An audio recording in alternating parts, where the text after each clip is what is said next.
So, I don't know. Have you done much radio ever? I think you did a stint on radio, didn't you? I tried to do radio for a week or something like that, way back when. Almost 30 years ago, yeah. Radio, boy. Does anyone listen to the radio anymore? No. That's a good. I don't know whether people do listen to. I've got a friend of mine who does a radio show on Resonance FM. So it's a friend from my stand-up days. I'm sorry. I did a little bit more radio. Oh, did you? Yeah, college. I had a pretty good. Hey, there you go. The radio station only projected up to the cafeteria. It wouldn't reach anywhere else on campus. But I got a good gig because I got one of the lunch times. If you weren't like during a mealtime, no one listened to you. But I got a lunchtime gig. So for 1 year, I did radio. Yes, that's it. Cool. Okay. So that's good. Yeah, I kind of miss radio. I mean, I agree. I don't know whether people listen now. It's a London station called Resonance FM. Okay. My friend is called Master J. Ooh. I know what his real name is, and I'm not allowed to say it. He gets very dicey about it. So we used to do stand up together many years ago, and now he does this radio show where he kind of gets people from the arts on, and it's very sweet. He always introduces me as Netflix screenwriter. Even though the film that I wrote that was on Netflix hasn't been on Netflix for about 3 years now, but he's got that in his brain. That's what I am. So he's got like a sort of a regular cast of the usual suspects that he gets in and just kind of tries to ask weird, challenging questions. And so I did a show last year sometime, and the question he wanted us all to answer was, what in our opinion was the greatest invention in the arts? And there was kind of me, there was a guy who was a musician, a guy who was a stand-up comedian, a guy who was a close-up magician. Yeah. And, people had their kind of suggestions. But the thing I suggested, and I still stand by this, I think possibly the greatest invention in the history of cinema is the VHS cassette. Mm-hmm. Yes. So when they first came in for the first time ever, it was possible for ordinary people to create a collection of movies, for you to have a library of movies in your own home. You didn't need to have like a 16mm projector. You didn't need to have all this equipment. You didn't need to buy reels and change them. Yep. It wasn't the sole pursuit of the hobbyist with a lot of disposable income. Anybody could tape movies off the TV for free and build up your own library. Mm-hmm. You could watch movies when you wanted. You could go out and buy movies for the first time. I think that was an absolutely fantastic invention. It really utterly revolutionized the way that people saw, the way that people experienced films. When I was a small boy, before we got a video recorder, if you wanted to see a film, if it wasn't on at the cinema, you had to wait for it to come on broadcast TV. Yeah. And if you weren't sat in front of the TV at exactly the moment they broadcast, well, that's it. You'd missed it. Yeah. And the idea of being able to control your own viewing and keep the films and watch them again was an utter revelation. Mm. And what you just said is obviously a precursor to streaming. You're able to watch things when you want to. Yeah. You can put them in your favorites folder or whatever. So it definitely is the gateway. It's the gateway drug to streaming. And, of course, DVDs came next. It's interesting, though, because do you remember, I think before VHS, there were these enormous discs the size of an old vinyl record, like a 12-inch or something like that. Laser disc. Laserdisc. Do you remember those? Laserdisc. I think those were before tapes, weren't they? Is that right? I never knew anybody who had a laser disc player. It was impossible in technology when I was a boy. Okay, very early 80s, I had a couple friends who had laser disc players. They were big. It was like a record album. It really was. But actually, did you have to turn them over halfway through the movie? I don't remember because we never had not in my house. We didn't have any of the fun stuff. You only had elephants in the basement in your house when you were growing up. We had an antenna that I had to hold on to ground the signal so that other people could watch while I was standing in front of the TV holding the antenna. Son, your sacrifice will be remembered. I agree with you. I mean, VHS tapes they made me who I am today. I mean, in the sense that that's how I really got introduced more to film and not my own collection, but library collections. So I used to go to the libraries and they were all donated, of course. But back in the heyday, before I went to film school, I was watching probably 5 movies a week, and a lot of them just on VHS tapes. I think you could take out 4 at a time per week from the library. And then, of course, you're waiting for some new donations because otherwise you can burn through those collections pretty fast. But I think VHS really allowed me to see a lot of films I wouldn't have seen otherwise.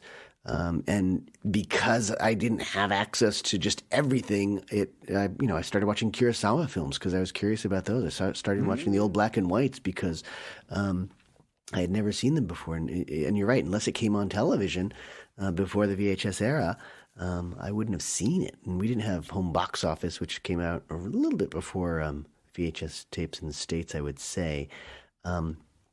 If you didn't have that, then you were basically watching whatever came on broadcast television. So I say VHS, yes.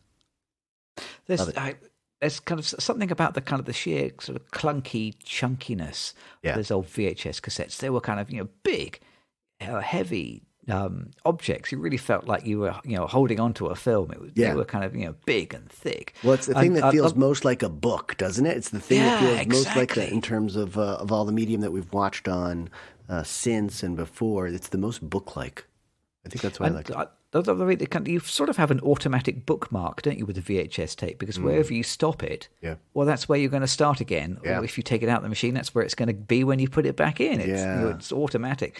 And if you ever rented a tape from the library, then you could tell when there was a good bit coming up because the tape would get all kind of fluttery and scratchy because people had rewound to watch it so many times. It's worn out. The one thing that does worry me about VHS tapes is just how many of them are sitting in landfills in the world right now. It's it's obsolete now, and it is the chunkiest of the medium that we watched films on. So they're just everywhere now in trash. But the environmental impact of streaming is probably a bit better than VHS tapes when you put them on beside each other. But also VHS helped me become a filmmaker because there was something I didn't know about until I started making some films, which was SVHS, which was Super VHS. And you could use a camera to make films with a big-ass VHS tape. And it was really easy, though, too. That's the thing. I liked it because I came out of the cassette generation for music, and it was just like making an old mixtape. You just have these two tapes. You go back and forth, and you take whatever you wanted on one VHS tape, and you bounce it onto your SVHS tape, and you could edit right onto that. And my first couple of films I made using SVHS, so I'm very nostalgic for it. I know it's clunky and plasticky and all that, and they're rotting out in dumps all over the world, but they made me a cinephile and something of a filmmaker as well. So I owe a certain part of my life and personality to VHS. That's how Robert Rodriguez got started, wasn't it? For Spielberg, he started making films on these little 8mm cameras. But for Robert Rodriguez, what's the name of his great book? Is it Rebel with a movie camera, something like that? I think it's Rebel with a Cause, isn't it? Rebel with a Cause?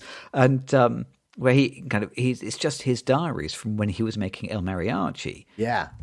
Oh, I love that book. I love that. And he shot that whole movie, which is a great film. And he shot it on like sort of crummy little VHS tapes, didn't he? And then, like you say, he dubbed it from tape to tape, which is how he edited it together. Yeah. I still think El Mariachi is Robert Rodriguez's best film. I agree with you. I was just thinking about this. Yeah. It's so kinetic and exciting. Or is it No, it's Rebel Without a Crew, I think. That Rebel Without a Crew. That's it. Yes, because it's just him and his camera and his like super wide angle lens, wasn't it? It was a big read for me, super important. I read it as I started making films on SVHS, basically. It's a great book, and I agree with you. It's basically his best film. And it's done without a massive budget, so he's very creative. He's very resourceful, and I remember hearing about. And he did exactly what I was doing. This is why it was so important for me. Was that he was working in a public access television station? Same thing. I remember he would get locked in at night, so he had to just use the machines all night. He couldn't even go to the bathroom because he was locked into this space, editing his films. So yeah, boy, you're bringing back great memories for me. And the other kind of great memory, I don't know, well, maybe a terrifying memory, is the Robert Cronenberg, the David Cronenberg film. Videodrome? Videodrome, that's it. Right, there we go. From like 1982, something like that, I think. Which is, I think, may have been the first David Cronenberg film I saw.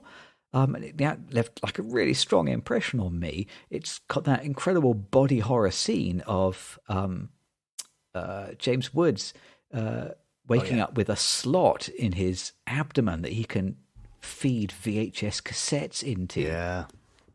Which is, just genius and terrifying at the same time. Just amazing. Yeah, that image is absolutely seared into my brain. Yeah, I wonder whether if you showed that movie to somebody under 30 now, they wouldn't really be entirely sure what it was that he was poking into himself there to watch TV. Yeah, I think you're right. Yeah, and if that was a DVD, or if it was a web address, that wouldn't have the same visceral punch, would it? No. It's this enormous, chunky VHS cassette. You could survive a stabbing from a DVD. You could not survive a deep cut from a VHS tape. No way. Quite like the way you sound as if you've done research into that. It's like, yeah, I looked into this quite extensively.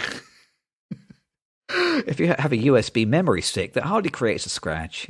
Whereas a VHS tape, it's fatal every time we try it.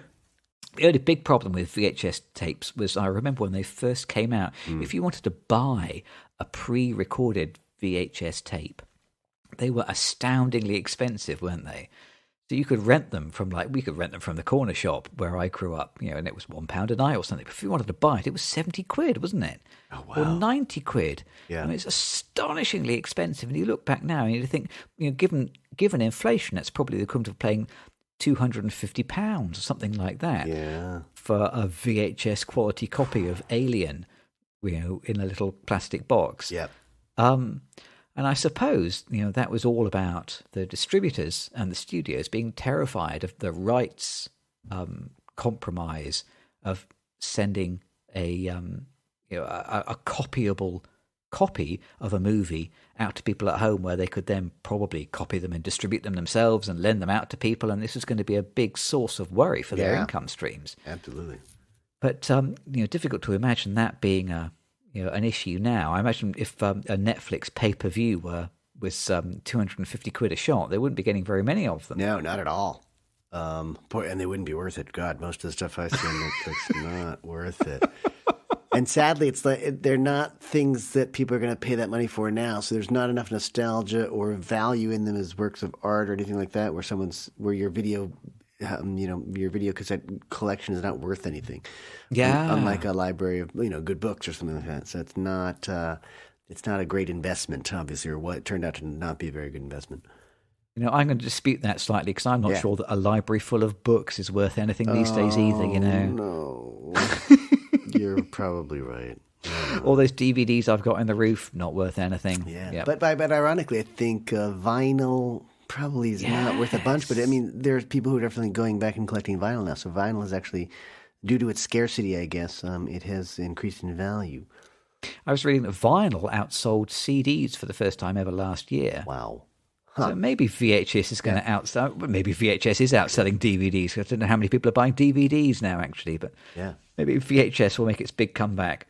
Netflix will go back to sending you things through the post. Only this time it'll be like an enormous VHS cassette in an even bigger box. Oh, I would love that. Yeah. You would hate that. Well, I really liked, we can't talk about this because we're not talking about DVDs, but I did like it when Netflix used to send the DVDs in the little envelopes. Oh, I love that. What a great service. But we're not talking about that. But boy, you've brought VHS back to me. I feel like it's been returned to me, and it makes me feel good. You still have a player? No, I don't think so. No. I do have, and the only things that I have on VHS at this point are my own films, I think. Whoa! Yeah, you've got to transfer those onto. Well, I put those. Yeah, I put those onto a computer, and then I think I have some sort of family type videos or school videos, old soccer videos. I think I have as well, but not much, not much. And I don't even know what they would look like, because the quality of the tapes does deteriorate. There's no question about that. It's they don't last. It's not a permanent medium. Yeah. So please tell me that the soccer VHS tapes you have are like pirate copies of Man City playing at home from a satellite broadcast from 1983. No, they are 1984-85. They're my own glory days videos of my soccer team in high school. Whoa! Yeah. You took it pretty seriously if there was somebody videoing you on the sidelines. Well, yeah, I mean, it's crazy because these days they can do that very easily with just a camera and a chip, right? But back then it was, you were lugging around an enormous camera And there was someone with a boom arm and lights and a catering truck, the whole deal. But it's nice to have them. But you're right; those have got to get digitized somehow. They're just lost forever. They're lost forever. Oh, like tears in rain. Okay, I think we should let's get our popcorn, and then we'll wait 5 minutes while the projectionist sorts out the tracking on the VHS tape that he's going to show us. I do want to thank you though for being kind and rewinding me to the days of VHS. Good nostalgia journey. That was good. Thank you. We are old, aren't we? Oh my God, we're old. Very old. Let's limp into this theater with our heavy popcorn.